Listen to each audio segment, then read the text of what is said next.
पण मला सांगायचं एवढं आहे की आपल्या निष्ठानिष्ठेने मंगळवार आले की देवी उद्या गा अंबाबाई आहे का नाही, उद्या गा अंबाबाई हाकेला माझ्या धाव, नाही तर मग निंबावणी डोळं. खतर आता विषय असा आहे, हे प्रमाणे येते माया सॉंगचा गायक नाही ना, माया सॉंग एक गायक तरी असते.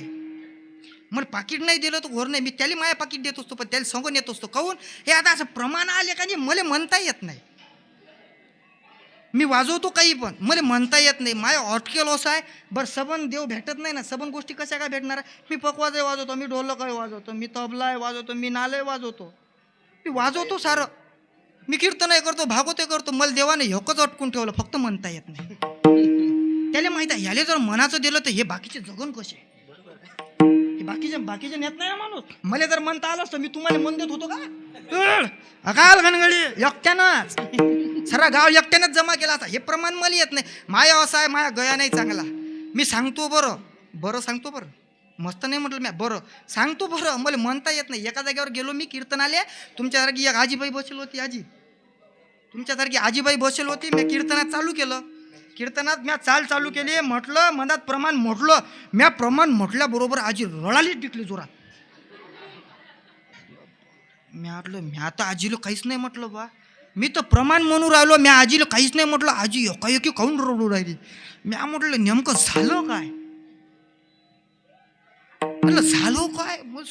मग आजीने विचारलं आजी काय झालं, मग काही नाही महाराज तुम्ही चालल्या. म्हटलं झालो काय, रडू नको ना तू, मला सांग काय झालं.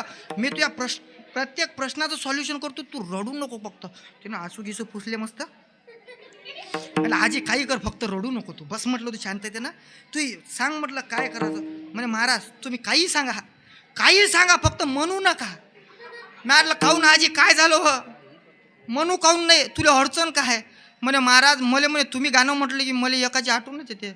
म्हटलं आजी तुला आठवण कोणाची येते. 6 महिने मी बोकड्या वागवला म्हणे आजी. महाराज 6 महिने बोकड्या वागवला म्हणे ते तुझ्यासारखंच बोलले म्हणे.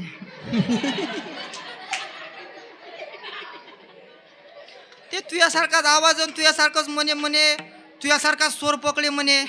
आता तो म्हटल्यावर म्हणे महाराज मला त्याची आठवण येते. मी म्हटलं टेन्शन नको घेऊ, मी म्हणत नाही. तेव्हापासून मी अजिबात म्हणत नाही प्रमाण, अजिबात प्रमाण म्हणत नाही. हे प्रमाण आले का, हे प्रमाण म्हणणारा असला की जरा बरं वाटते, मला सांगायला बरं वाटते. हे प्रमाण खाली गेले की असं वाटते आपण सांगू राहिलो का नाही, इथं अडचण आहे. विठ्ठल पण समयाशी सादर देव ठेविला तैसेची, देव ठेविले तैसेची राहावे. म्हणजे असं नाही की देवाने ठेवलं तसंच नाही राहायचं, कर्म तर करायच लागा. कर्म केल्याशिवाय काहीच भेटत नाही. माझा विषय असा चालू होता की या संसारामध्ये आपल्याला काय आहे, दुःखच आहे. मग संसारामध्ये दुःखातून